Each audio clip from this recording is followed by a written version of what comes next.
صلی علی رسول الکریم اما بعد اعوذ باللہ من الشیطان الرجیم۔ ناظرین و سامعین، آج کا ولاگ پہلے ہم نے ڈسکس کیا تھا کہ پیغمبر صلی اللہ علیہ وسلم کی ولادت باسعادت کس خاندان میں ہوئی اور کیا حالات تھے۔ آج ہم آغاز نبوت کو یعنی طلوع اسلام کو ڈسکس کریں گے کسی حد تک۔ رسول صلی اللہ علیہ وسلم کے کردار کی سب سے زیادہ تحسین آمیز پہلو ان کا یہ تھا کہ عرب معاشرے کی ہمہ گیر سیاہی بھی آپ کے دامن عفت کو داغدار نہ کر سکی۔ حضور صلی اللہ علیہ وسلم نے اپنا بچپن اور شباب دور جاہلیت کے عرب سماج میں گزارا، مگر قدرت نے آپ کو ایسی فطرت سلیم اور نیک سرشت عطا کی تھی کہ آپ نے اس ماحول سے کوئی اثر قبول نہ کیا، یعنی آپ نیکی کی طرف راغب رہے اور ہمیشہ بت پرستی، شرک اور بیہودہ مشاغل سے الگ رہے، کیونکہ قدرت نے آپ کو ہادی کونین کے بلند منصب کے لیے پیدا کیا تھا۔ چنانچہ اب وقت آ گیا تھا کہ نبوت کا بار گراں آپ کے کندھوں پر قدرت کی طرف سے ڈالا جائے۔ حضرت خدیجہ سے شادی کے بعد آپ بہت حد تک معاش کے فکر سے آزاد ہو گئے تھے اور شغل تجارت حالانکہ پھر بھی جاری تھا، لیکن اگر وہ نہ بھی کرتے تو اس طرح گزارا آپ کا ممکن تھا۔ اس سلسلے میں تجارت کے سلسلے میں آپ نے متعدد سفر کیے تھے، تاہم اب آپ زیادہ وقت غور و فکر میں یعنی تھاٹ میں، ہر بہت بڑا آدمی تھاٹ کرتا ہے۔ اس کا تھاٹ یہ نہیں ہوتا ہے کہ میرے گھر میں کیا ہوگا، کہ یا یہ فلانا میرا دشمن ہے اس کو میں کس طرح ماروں گا، یہ اس کا تھاٹ انٹرنیشنل ہوتا ہے، معاشرے کے انسانی بنی نوع انسان کے متعلق ہوتا ہے۔ ہر بڑا آدمی دیکھے آپ وہ تھاٹ کرتا ہے جی۔ موسیٰ علیہ السلام نے کیا فرمایا طور پر جاتے ہوئے کہ اگر یہ وہ روشنی ہے کہ جس کی تلاش میں سرگرداں تھا تو یہ اللہ کا بڑا فضل ہوگا۔ محمد صاحب نے شاہی محل چھوڑ کر جنگل میں پناہ لی تو کس کے لیے لی؟ جنگل میں تو کچھ نہیں تھا، شاہی محل میں بہت کچھ تھا۔ انہوں نے کہا کہ مجھے نروان حاصل یعنی نور حاصل ہو جائے گا، نور۔ اسی نور کی تلاش میں ہر بڑا آدمی، اور پھر وہ نور جب اس کو اندر کو منور کر دیتا ہے تو وہ دنیا کے لیے رحمت بن کر باہر آ جاتا ہے، پھر وہ لوگوں میں آ جاتا ہے۔ تو آپ بھی غور و فکر میں گم رہتے اور آپ کی روح کسی نامعلوم چیز کے لیے ہر وقت بے چین رہتی تھی۔ مکہ معظمہ سے 3 میل کی مسافت پر غار واقع تھا جسے غار حرا کہتے تھے۔ اکثر آپ کھانے پینے کا سامان ساتھ لے کر اس غار میں تشریف لے جاتے اور کئی روز وہاں قیام کرتے۔ اب بھی آپ چلے جائیں، گھنٹہ 2 سے زیادہ قیام نہیں کر سکتے، تو اس زمانے میں کرتے تھے۔ اس گوشہ عفریت میں آپ شب و روز مصروف عبادت رہتے اور آپ پر مراقبہ اور استغراق کی کیفیت طاری رہتی، یہ ہر آدمی پر نہیں ہوتی ہے، یعنی ایک ایسی کیفیت جس میں آپ صرف کنسنٹریٹ کر جائیں کہ ایک بہت بڑی طاقت ہے جس کے بلیسنگ میں under the shadow of the blessing of which I am working hair, یہ استغراق ہوتا ہے، مراقبہ ہوتا ہے۔ مراقبہ ہر آدمی اور استغراق اس کو حاصل نہیں ہوتا ہے، یہاں تک کہ آپ کو الہامی خواب نظر آنے لگے اور جو کچھ خواب میں دیکھتے وہی واقعات پیش آ جاتے۔ ایک روز جب کہ حضور صلی اللہ علیہ وسلم کی عمر 40 سال تھی، اسی غار حرا میں فرشتہ غیب نظر آیا اور آپ پر قرآن سورت یعنی اقرأ بسم ربک الذی خلق خلق الانسان من علق اقرأ وربک الاکرم الذی علم بالقلم علم الانسان ما لم یعلم کلا الا الانسان لیطغی ان رآہ استغنی، یعنی اقرأ پڑھا کہ آپ پڑھیے۔ انہوں نے کہا کہ I'm not a literate man۔ انہوں نے پھر کہا آپ پڑھیے، again he replied I'm not literate۔ تیسری دفعہ انہوں نے انہیں اپنے ساتھ لگایا اور کہا کہ آپ پڑھیے، اور سارا کچھ آگے ان کو سکھا دیا کہ یہ آپ پڑھیے، کہ وہ اللہ آپ کو پڑھا رہا ہے جس نے پن کے ذریعے انسان کو قلم کے ذریعے پڑھنا سکھایا اور جو کہ پڑھنا نہیں جانتا۔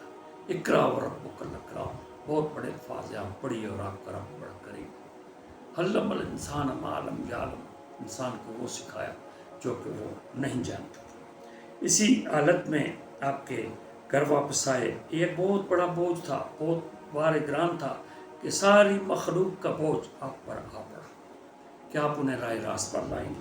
آپ کے جسم پر کب کبھی تاری تھی اور آپ نے حضرت خدیجہ سے فرمایا کہ میرے جسم پر چادر اوڑھ دیں، wrap me in a blanket, oh my dear wife wrap me in blanket. جب آپ کی اہلیہ محترمہ نے سارا واقعہ سنا تو آپ کو اپنے امزاد ورقہ بن نوفل کے پاس لے گئی جو انجیل اور تورات کے فاضل تھے۔ انہوں نے سب ماجرا سن کر کہا کہ یہ وہی ناموس ہے جو اس سے پہلے موسیٰ پر اترا تھا، یعنی یہ جبرائیل روح القدس کی آپ پر آمد ہوئی ہے اور آپ کو پیغمبرانہ مرتبہ ملا ہے۔ بعثت کے بعد 3 سال تک آپ خفیہ تبلیغ کو کرینی مسلط آپ نے سمجھا۔ اس دوران میں آپ نے عزم و احتیاط کے ساتھ پیغام حق کو صرف ان لوگوں کے سامنے پیش کیا جو محترم راز تھے، یعنی اپنی اہلیہ محترمہ جن نے قبول کیا، اور حضرت ابوبکر جن نے قبول کیا، حضرت زید رضی اللہ جو آپ کے منہ بولے بیٹے تھے، اور حضرت علی رضی اللہ جن کی عمر کم تھی۔ یہ آپ کے ابتدائی وہ لوگ تھے جنہوں نے آپ پر ایمان لایا۔ مکہ کے معززین میں حضرت ابوبکر ایمان لا چکے تھے تو ان کا بہت بڑا اثر رسوخ تھا۔ آپ کی تبلیغ سے حضرت عثمان، حضرت زبیر، حضرت عبد الرحمن بن عوف، حضرت سعد بن وقاص اور حضرت طلحہ جیسے مقتدر لوگ، بڑے لوگ جو مکہ کے بڑے لوگ تھے، انہوں نے اسلام قبول کیا، اور یہ سارے کے سارے عشرہ مبشرہ ہیں۔ یاد رکھیں، عشرہ مبشرہ سارے صحابی نہیں ہیں، صرف 10 لوگ ہیں، اور یہ جو بھی میں نے گنے ہیں یہ سارے کے سارے عشرہ مبشرہ ہیں، اور 4 خلفاء حضرت ابوبکر کے اندر ذکر آ گیا، یہ عشرہ مبشرہ ہیں۔ لوگ آج کل غلط فہمی میں پتہ نہیں کیا کیا کہہ دیتے ہیں۔ اس طرح آہستہ آہستہ اسلام کا حلقہ اثر وسیع ہوتا گیا۔ اس دور میں دیگر حضرات نے جنہوں نے ایمان قبول کیا، ان کا تعلق اکثر نچلے طبقے سے تھا۔ بڑے مظالم کیے گئے ان پر، جن میں حضرت عمار بن یاسر،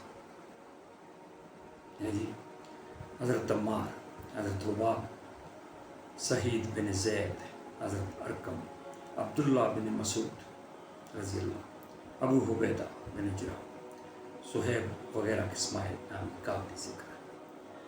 اسلام ایک عالمی دعوت تھی، اس لیے اب سرور عالم کو خدا کی طرف سے حکم ہوا، فَاسْدَعْ بِمَا تُؤْمَرُ، یعنی جو کچھ تجھے کہا گیا ہے اس کا اعلان اسے بیان کر، باشکاف الفاظ میں بیان کر۔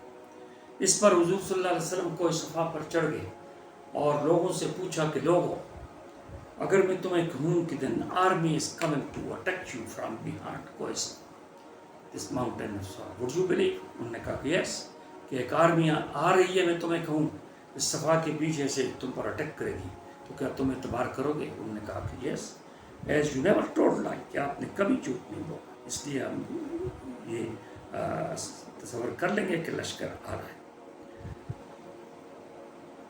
آپ نے پھر فرمایا، تو میں کہتا ہوں کہ اگر تم ایمان نہ لاؤ گے تو تم پر شدید عذاب نازل ہوگا۔ ان الفاظ کا سننا تھا کہ قریش کے لوگ صاحب بگڑ گئے اور واپس کر چلتے۔ کچھ دنوں بعد آپ نے خاندان عبد المطلب کی دعوت دی۔ یہ سنیں، بڑا قیمتی ٹائم ہے سننے کا۔ ابو طالب کے گھر میں کھانے کے بعد آپ نے فرمایا کہ میں وہ چیز لے کر آیا ہوں جو دین اور دنیا دونوں کے لیے کفیل ہے۔ اس بار گراں کو اٹھانے میں کون میرا ساتھ دے گا؟ خاندان پر سکوت طاری ہو گیا۔ یہ بڑے معتبر لوگ تھے۔ ابو لہب تھا اس میں، حضرت عباس رضی اللہ تھے، پیغمبر کے دوسرے چچا تھے۔ خاموش ہو۔ علی اٹھے، 12 سال عمر ہے، اور انہوں نے کہا کہ گو کہ مجھے شعب چشم ہے، علی کو ساری مراکوں کی بیماری ہے، گو کہ میری ٹانگیں پتلی ہیں، یہ محاورہ ہے علی کا، اور گو کہ میری عمر کم ہے لیکن میں آپ کا ساتھ دوں گا۔ 3 دفعہ پیغمبر صلی اللہ علیہ وسلم نے کہا کہ تم میں کون میرا ساتھ دے گا؟ تینوں دفعہ حضرت علی اٹھے، اور پھر پیغمبر نے انہوں نے علی سے فرمایا کہ علی تم تو میرے بھائی ہو، تم تو میرے پاس۔ مورخین لکھتے ہیں کہ یہ ایک عجیب منظر تھا، خاص کر مورخ شبلی نعمانی کو پڑھیں، کہ ایک بچہ، دیکھیں ایک بچہ اور ایک مڈ ایج پرسن، درمیانی عمر کا آدمی، دنیا کی تقدیر بدلنے پر تلے ہوئے، اور تاریخ نے دکھایا کہ انہوں نے دنیا کی تاریخ بدل دی۔ تو یہ مجلس برخاست ہوئی، اور ابو لہب آپ کا چچا برا بلا کہتا ہوا رخصت ہوا۔ اس نے کہا کہ تم نے اس لیے ہمیں یہاں پر بلایا تھا۔ اس کے بعد کہ جو مظالم تھے، جو سختیاں تھیں، ان کو ہم نیکسٹ ولاگ میں انشاءاللہ ڈسکس کریں گے۔ یہ ولاگ آپ خواہ سنا کریں، کیونکہ یہ ہمارے اپنے ایک عظیم پیغمبر، ختم نبوت اور امام الانبیاء حضرت محمد صلی اللہ علیہ وسلم کی زندگی سے ریلیٹڈ ہے۔ شکریہ، آپ کی بڑی مہربانی، اگر پسند آئے تو اسے کر دیں، سبسکرائب کر دیں۔